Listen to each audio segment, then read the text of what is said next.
ચલો, universal school દ્વારા બધાને જય શ્રી કૃષ્ણ. ઓનલાઈન એજ્યુકેશનની અંદર આપ સૌનું હાર્દિક સ્વાગત છે. ધોરણ 11 અને કોમર્સ પ્રવાહની અંદર આજે આપણે ચેપ્ટર નંબર 2 ચેપ્ટર 1 આપણે ભણ્યા, જેની અંદર આપણે હિસાબી પદ્ધતિ, તેના લક્ષણો, હિસાબી પદ્ધતિના ફાયદા મર્યાદા એવું બધું ભણ્યા અને પારિભાષિક શબ્દોની સમજ લીધી. ત્યાર પછી ચેપ્ટર નંબર 2 વ્યવહારોની દ્વિ એટલે બે, દ્વિ એટલે બે અસર, બેવડી અસર, વ્યવહારોની બે અસર, દ્વિ અસર અને ખાતાના પ્રકાર. ટેક્સ્ટબુક પાના નંબર કાઢી રાખજો, 24, 24મું પાનું સામે રાખજો, બધા પેન્સિલ પર હાથમાં રાખજો.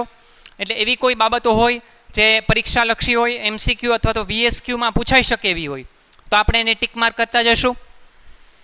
વ્યવહારોની દ્વિ અસર અને ખાતાના પ્રકાર, એમ તમને બે શબ્દો દેખાય છે. એટલે આ ખરેખર બે ચેપ્ટર જ હતા જૂના અભ્યાસક્રમમાં. એ બે પ્રકરણને મર્જ કરી અને એક પ્રકરણ બનાવ્યું. વ્યવહારોની બેવડી અસર જૂનું નામ હતું, એનું દ્વિ અસર કરી નાખ્યું.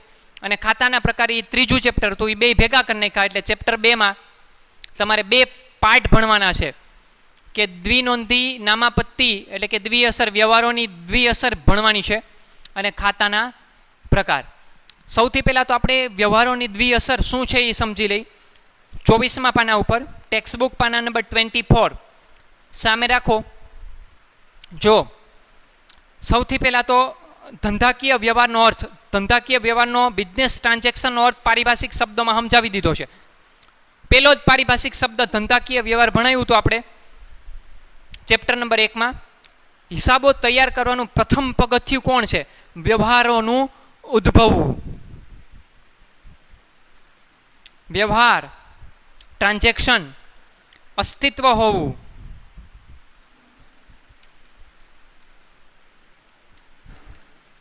વ્યવહાર છે એ અસ્તિત્વ પામશે, બિઝનેસ ટ્રાન્ઝેક્શન જેને કહેવાય એ વ્યવહાર અસ્તિત્વમાં આવશે તો જ તમે હિસાબો લખી શકશો.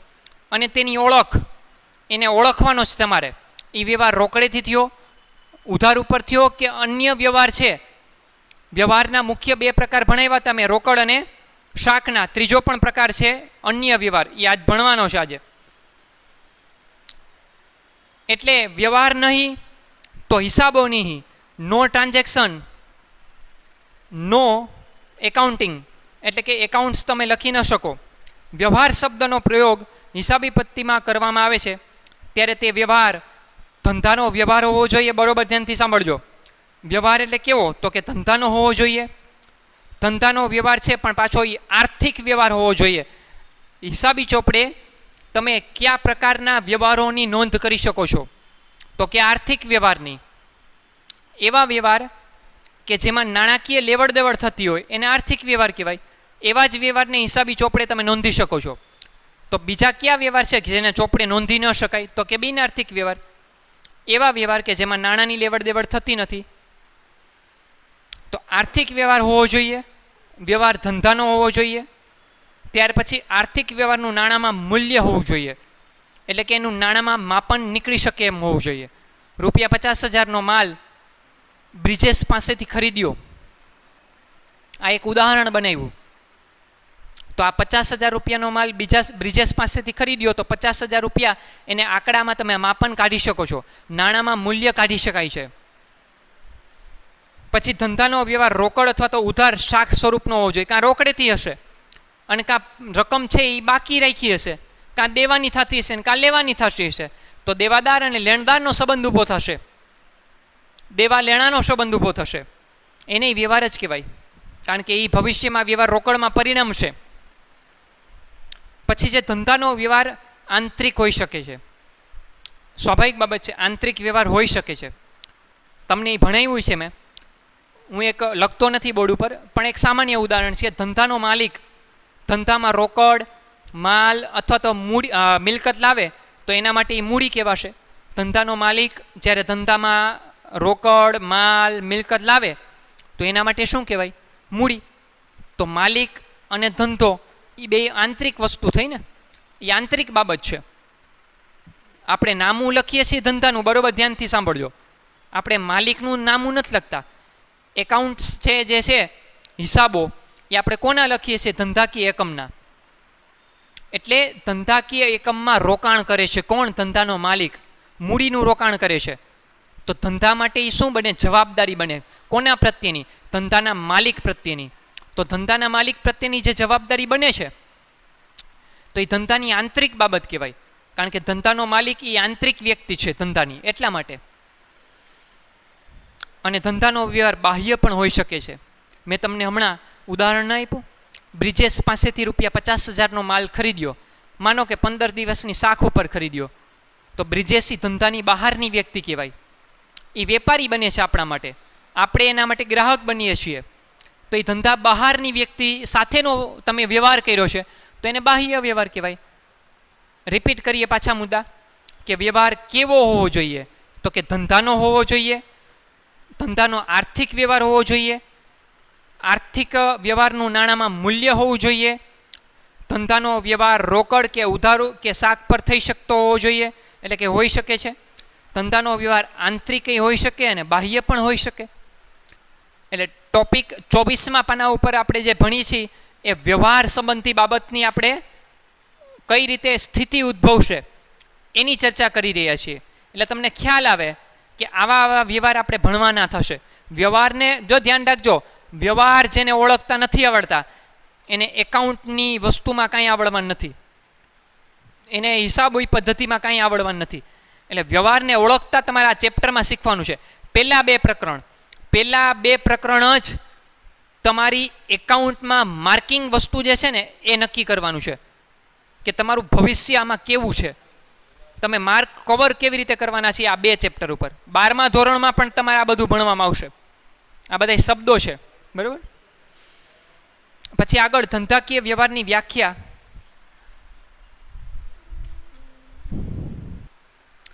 ધંધાકીય વ્યવહારની વ્યાખ્યા તો આપણે ભણી જ ગયા છીએ, ફરીથી આપણે શીખી લઈએ. પહેલા ચેપ્ટરમાં એવી જ હતી કે ધંધાકીય વ્યવહાર એટલે શું? તો કે 2 કે તેથી વધુ વ્યક્તિ કે સંસ્થા વચ્ચે વસ્તુ કે સેવાના બદલામાં રોકડ કે શાખ એટલે કે ઉધાર પર થતી લેવડ દેવડ. થોડીક શબ્દો મેં ચોપડીથી ફેરવાય છે એના જેવા જ, અહીં ફેરબદલી શબ્દ છે. ધંધાકીય વ્યવહાર એટલે 2 કે તેથી વધુ વ્યક્તિ કે સંસ્થા વચ્ચે વસ્તુ કે સેવાના બદલામાં રોકડ અથવા તો શાખ ઉધાર પર, કારણ કે અમુક વ્યવહાર ઉધાર વ્યવહાર એ છે ને બાકી રાખવાના છે પૈસા, તો શાક પર થતા લેવડ દેવડના. જો લેવડ દેવડમાં ધ્યાન રાખજો, અહીંયા ડ શબ્દ આવે, ઘણાઈને શું બોલે ને એવું લખે, અહીં લેવળો દેવળો એવું લખે, અળો ના આવે, અહીં ડ આવે, લેવડ દેવડ. એકવાર જોઈ લ્યો વ્યાખ્યા. ધંધાકીય વ્યવહાર એટલે શું? તો કે 2 કે તેથી વધુ વ્યક્તિઓ કે સંસ્થા વચ્ચે ચીજ વસ્તુ એટલે કે વસ્તુ કે સેવાના બદલામાં રોકડેથી અથવા તો ઉધાર ઉપર શાક પર બદલામાં રોકડ અથવા તો શાક ઉપર તમારે વ્યવહારની લેવડ દેવડ થતી હશે, બરાબર. એને ધંધાકીય વ્યવહાર કહેવાય, બિઝનેસ ટ્રાન્ઝેક્શન. એકવાર જોઈ લ્યો અને પછી આપણે આ વ્યવહાર જે છે એનો આખો એક ચાર્ટ છે, એ ચાર્ટ દ્વારા જ સમજૂતી લઈ લેવાની છે. લખાણ છે એ PDF ફાઇલ સ્વરૂપ તમને મોકલવામાં આવશે, લખવાનું એ છે, સમજૂતી આ ચાર્ટ સ્વરૂપે લેવાની છે. જોઈ લ્યો એકવાર વ્યાખ્યા. ઓકે, હવે ધંધાકીય વ્યવહારની વ્યાખ્યા સમજ્યા પછી આ ધંધાકીય વ્યવહાર જે છે, ધંધાકીય વ્યવહાર એના પ્રકાર ભણવાના છે આપણે. ધંધાકીયકરણની અંદર ઓમ જોવો ને તો વ્યવહાર મુખ્ય 2 છે, આર્થિક વ્યવહાર અને બિનઆર્થિક વ્યવહાર. આપણે ધંધાકીય વ્યવહારની અંદર આ 2 ટોપિક ભણ્યા હતા, રોકડ અને ઉધાર. પણ ખરેખર ચાર્ટ સ્વરૂપે સમજીએ ને તો આ રીતે ડિવિઝન પાડી શકાય. મુખ્ય 2 આ એ આપી દઈએ આપણે અને બી. હમણાં તમે એક કામ કરજો, ટેક્સ્ટબુકમાંથી કાંઈ લખવાનું નથી હો તમારે, PDF ફાઇલ મોકલવામાં આવશે, એમાંથી જ બધું લખેલું હશે તમારે અને આ સમજવાનું છે તમારે. તો આર્થિક વ્યવહાર અને બિનઆર્થિક વ્યવહાર એ ધંધાકીય વ્યવહારના એ મુખ્ય પ્રકારો છે. એમાં આર્થિક વ્યવહારમાં 5 પ્રકાર પડે છે. જો 1, 2, આને 1 નંબર આપી દઉં, આને 2 નંબર આપી દઉં, આ 3 નંબર, આ 4 નંબર અને આ 5 નંબર. પણ બિનઆર્થિક વ્યવહારમાં કોઈ પણ પ્રકારના આવા પ્રકાર ન પડે. પહેલાં તો હું તમને આર્થિક વ્યવહાર વિશે સમજાવીશ, આખો ચાર્ટ સમજી લઈ ઉદાહરણ સાથે. જે ઉદાહરણ આપું છું એના સિવાયના ઉદાહરણ તમે જાતે પણ બનાવી શકો છો, એ કોઈ એટલી બધી વસ્તુ અઘરી નથી. આર્થિક વ્યવહાર કોને કહેવાય?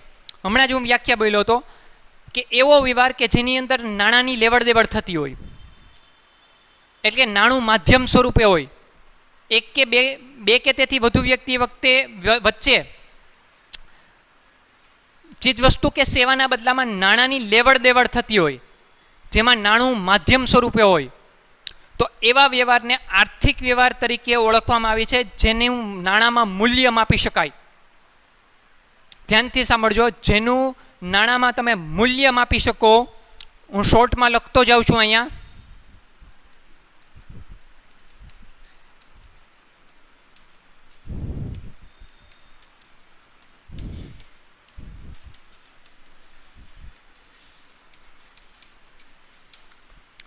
જે વ્યવહારનું નાણાંમાં મૂલ્ય માપી શકાય, અથવા તો ચીજવસ્તુ કે સેવાના બદલામાં જે વ્યવહારમાં નાણાંની શું થતી હોય, લેવડ દેવડ થતી હોય, તો એવા વ્યવહારને આર્થિક વ્યવહાર તરીકે ઓળખવામાં આવે છે.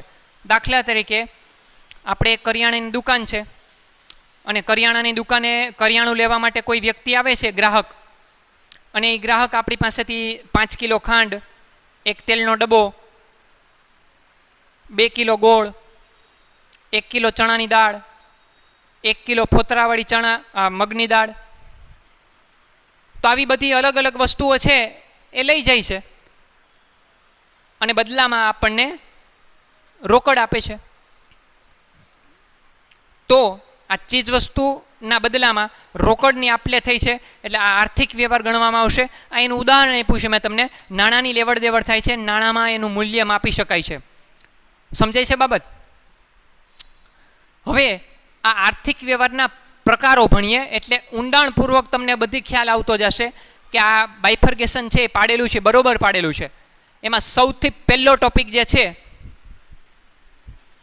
આ પહેલો ટોપિક રોકડ વ્યવહાર.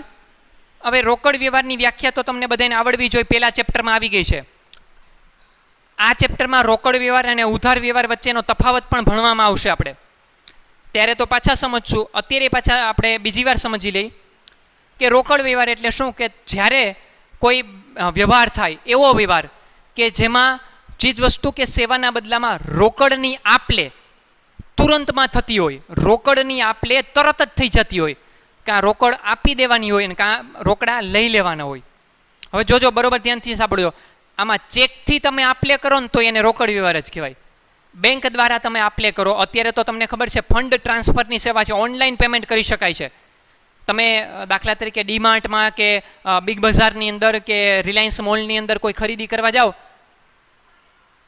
તો પેટ્રોલ પૂરવા જાઓ તો અહીંયા તમે કાર્ડને સ્વાઇપ કરાવી શકો છો, તમારા એટીએમ કાર્ડને, જે ડેબિટ કાર્ડ છે. એવી રીતે ક્રેડિટ કાર્ડ દ્વારા પણ તમે એ ખરીદી કરી શકો છો. તો આને રોકડ ટ્રાન્ઝેક્શન જ કહેવાય. ઇન શોર્ટ, તમે ચેક આપો, ઓનલાઈન પેમેન્ટ કરો કે રોકડા તમે આપો, આ બધા રોકડ વ્યવહારના જ ઉદાહરણ. તુરંતમાં રોકડની આપલે થઈ જતી હોય એટલે એને રોકડ વ્યવહાર કહેવાય.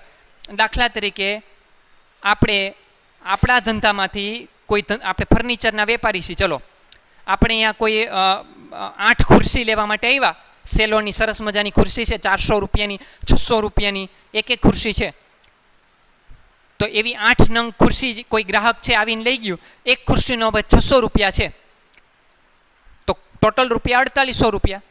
તો 4800 એ ગ્રાહકે તુરંતમાં આપણને રોકડા ગણીને આપી દીધા. તરત જ આમ ખુરશી લઈ ગયા અને આ 4800 આપી દીધા આપણને.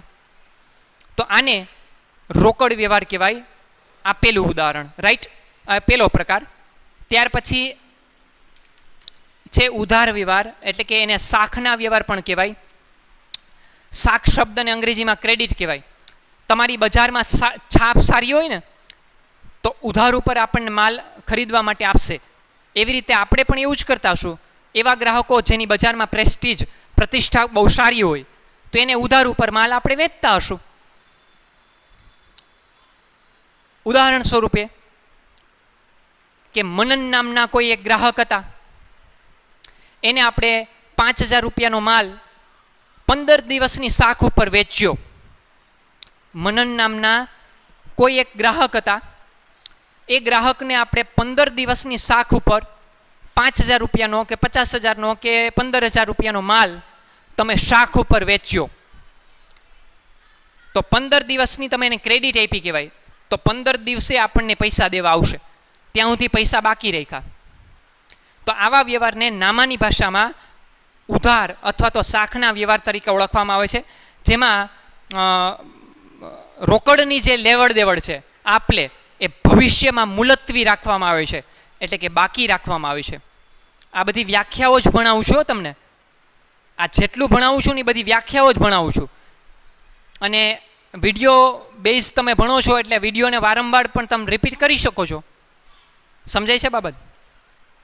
એટલે કહેવાનો મતલબ એટલો છે કે તમે જ્યારે પણ કોઈ પણ પ્રકારના આ વ્યવહાર કરો છો ઉધાર કે શાખના, ત્યારે તમારે રકમની આપલે એ ભવિષ્ય માટે મુલતવી રાખવાની છે. એને જ ઉધાર કે શાખના વ્યવહાર કહેવાય. નેક્સ્ટ ટોપિક બહુ સરસ મજાનો મુદ્દો છે, અન્ય વ્યવહાર.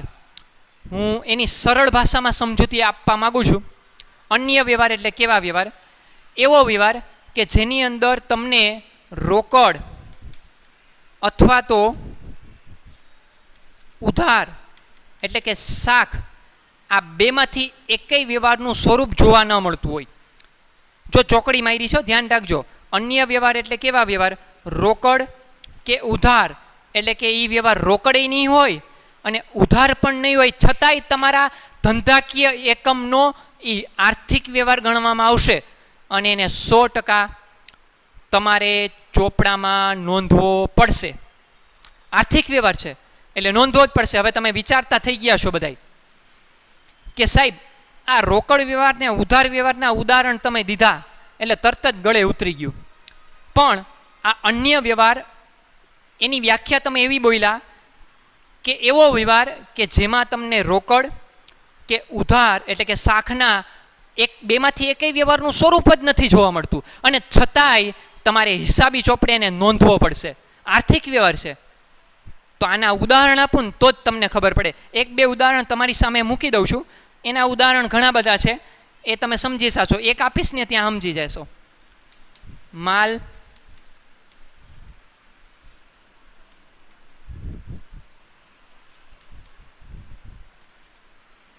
મેં એવું લખ્યું છે માલ ચોરાઈ જાય. એક સામાન્ય ઉદાહરણ આપીએ કે દાખલા તરીકે તમારા ધંધાકીય એકમની અંદર 5,000 રૂપિયાનો માલ ચોરાઈ ગયો. લો,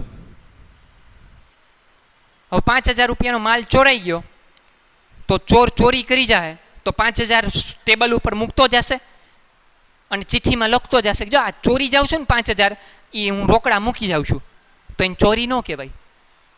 અને ચોર ચોરી કરી જાય 5,000નો માલ અને હાથ ઊંચો કરીને રાડ પાડીને એમ કહેતો જશે, ભાઈ આ 5,000 રૂપિયાનો માલ ચોરી જાઉં છું, બાકી રાખી જાઉં છું, પૈસા 15 દી પછી આપી જઈશ, એમ કે કોઈ ચોર? તો આ ચોરીથી તમારે નુકસાન ભોગવવું પડે. આને અન્ય વિશિષ્ટ વ્યવહાર કહેવાય. નુકસાન છે, કોઈ પણ પ્રકારના લાભ મેળવ્યા વગર ગુમાવી પડતી રકમને નુકસાન કહેવાય. આ પારિભાષિક શબ્દમાં ટોપિક આવ્યો હતો તમારે. આ ચોરાઈ જાય માલ, આ એનું શ્રેષ્ઠ ઉદાહરણ છે. હજી કેટલાય ઉદાહરણ બનાવી. ચલો, માલ ધર્માદામાં આપવામાં આવે. કેટલાક વિચારશો ધર્માદામ માલ આપો, એ તો સાહેબ બીએમાં અમારે બિન આર્થિક વ્યવહારમાં આવે છે. તમે કાં આને હિસાબી ચોપડે નોંધવા માંગો છો? એ તમે જે ભણો છો ને એ બિન આર્થિક પ્રવૃત્તિ ભણો છો, વ્યવહાર નહીં.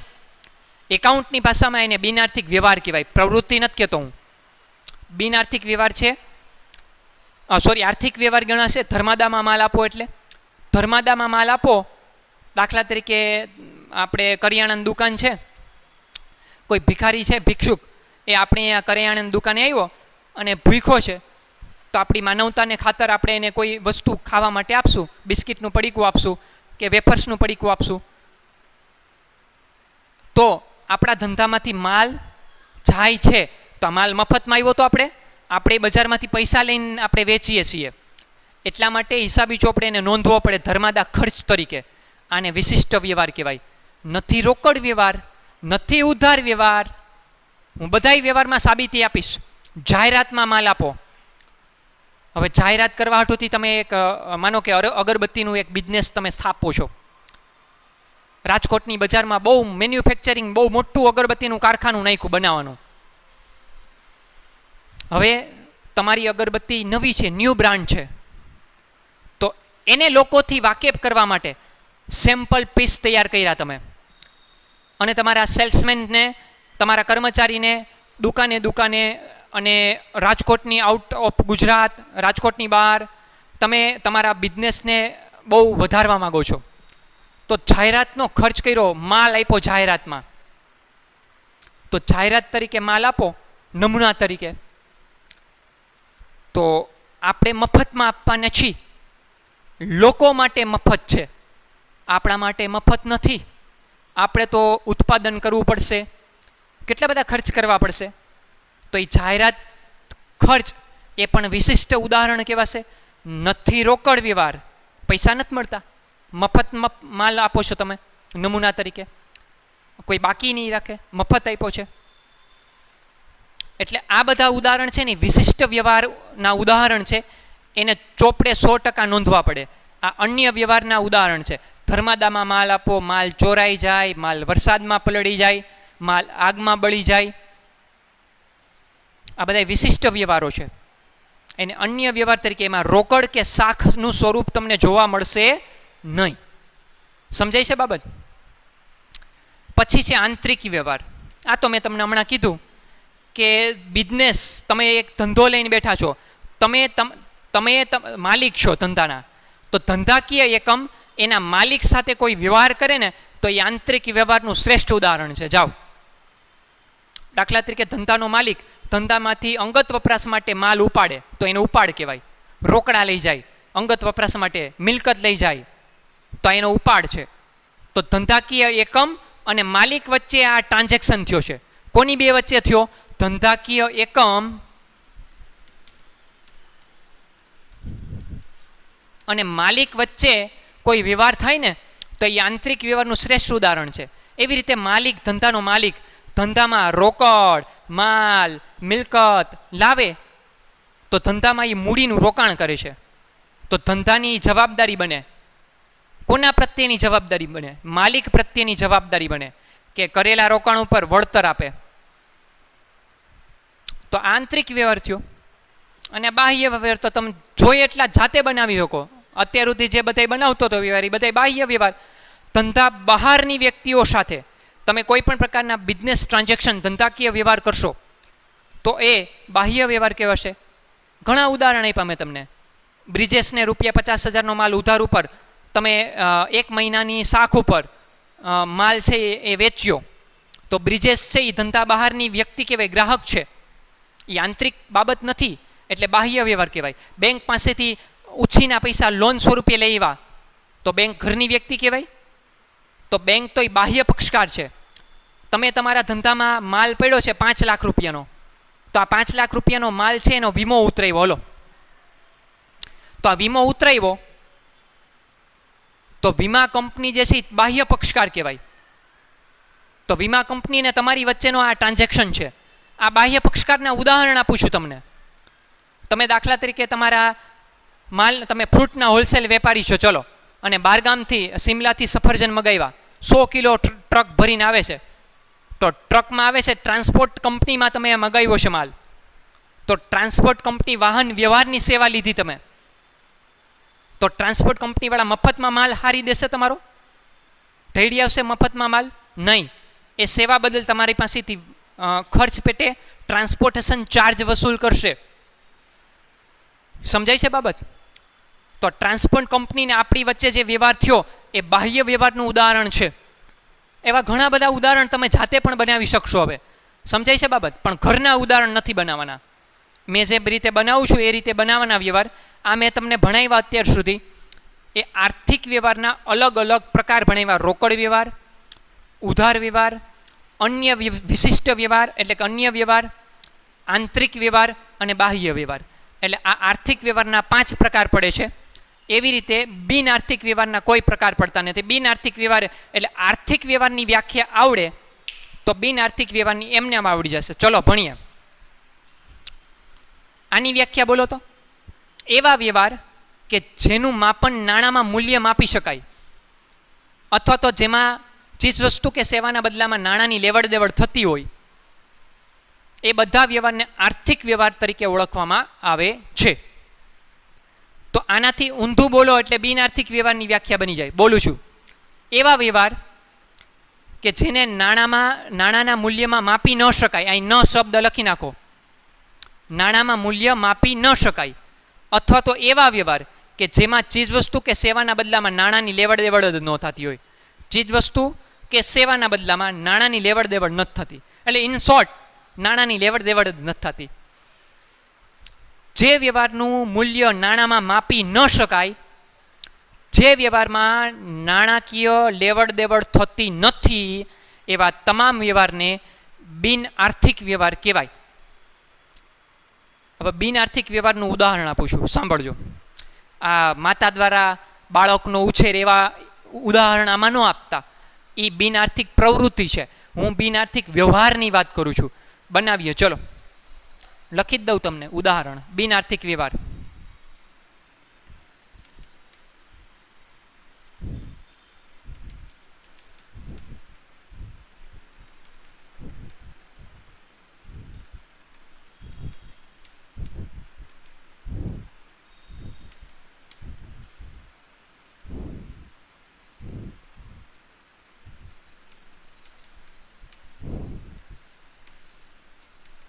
અહીં એક વ્યવહાર લખ્યો છે કે ₹5,000નો માલ મોકલવાનો ઓર્ડર રમેશને આપ્યો. હવે રમેશ નામના કોઈ એક વેપારી છે, એની પાસેથી આપણે વારંવાર માલની ખરીદી કરીએ છીએ.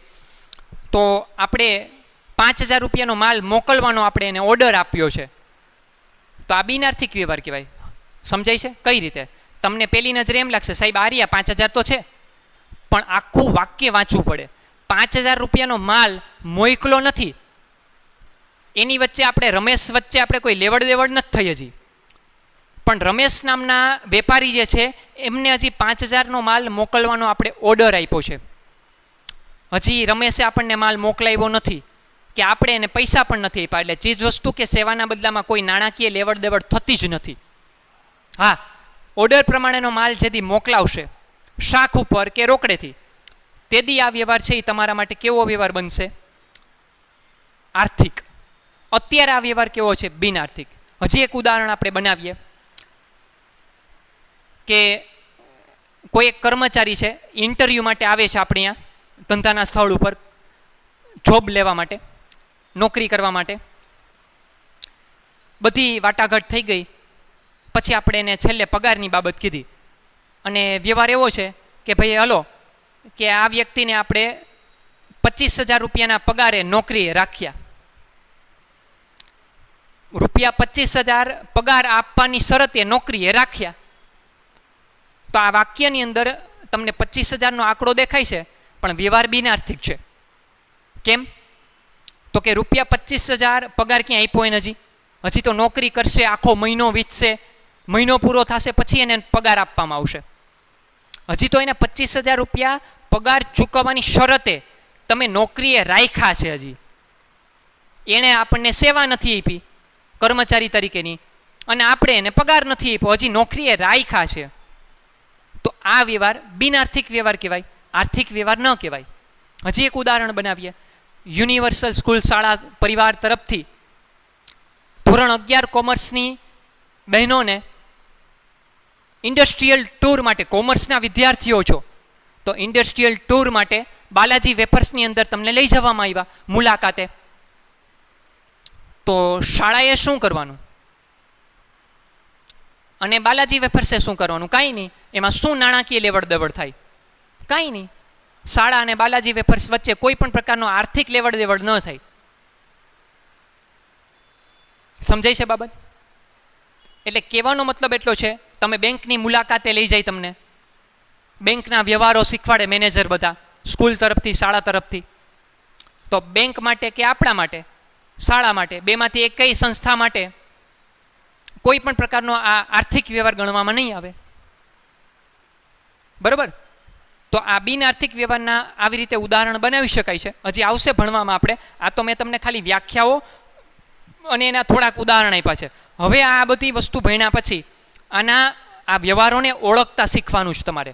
એટલે ઘણા બધા વ્યવહાર હશે તમારે ઓળખી દેવાના કે આ રોકડ વ્યવહાર છે, આ ઉધાર વ્યવહાર છે, આ અન્ય વિશિષ્ટ વ્યવહાર છે, આ આંતરિક વ્યવહાર કહેવાય અને બાહ્ય વ્યવહાર કહેવાય. એ વ્યવહાર જેવો સામે આવે ને એ તમને ઓળખતા આવડવું જોઈએ. એ ક્યારે આવડશે? આ ભણાવેલી થિયરી પાકી કરશો ને તો, નકર નહીં આવડે. એટલે આ બેઝિક લેવલનું જ્ઞાન છે. તમને આ બેઝ જો ન આવડે તો આગળ જતા જે દાખલા આવશે ને એમાં કાંઈ ટપા ન પડે. એટલે બરોબર ધ્યાનથી સાંભળજો. જેટલી થિયરી જે લેક્ચરમાં ભણાવવામાં આવે એ ત્યારે ને ત્યારે એ જ દિવસે પાકી થઈ જવી જોઈએ. બરાબર છે? જોઈ લઈએ એકવાર બોર્ડ ઉપર આખો ચાર્ટ.